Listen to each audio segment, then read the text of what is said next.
గుడి గొప్పతనం అంటే బాబా అనేది మనం ఎక్కడున్నా అసలు సాయి నామస్మరణతోటి మోగుతూ ఉంటుంది. అలా ఈ మా సాయినగర్లో సాయి నాగేంద్రుడు వెలిశాడు. సాయి నాగేంద్రుడు ఎందుకు వచ్చిందంటే ఇక్కడ అప్పట్లో పాము అది కనిపించేదంట. అట్లా ఇక్కడ సాయి నాగేంద్ర స్వామి అని చెప్పి పేరు పెట్టి పుట్ట అన్నీ వెలిసాయి. ఇక్కడ అసలు బాగా జరుగుతాయండి అన్ని పూజలు కానీ ఏవైనా సరేను. ఈ గుడి చైర్మన్ గారు సునీల్ గారు, అలాగే వాళ్ళ సతీమణి శ్రీలత అన్నీ కూడా కార్యక్రమాల్లో దగ్గరుండి వాళ్ళిద్దరే నిర్వహించి చాలా చక్కగా అన్నీ చేపిస్తూ ఉంటారు.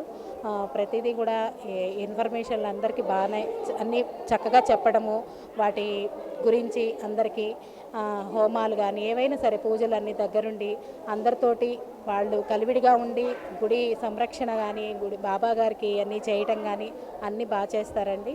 అన్ని కార్యక్రమాలు కూడా బాగా జరుగుతాయి.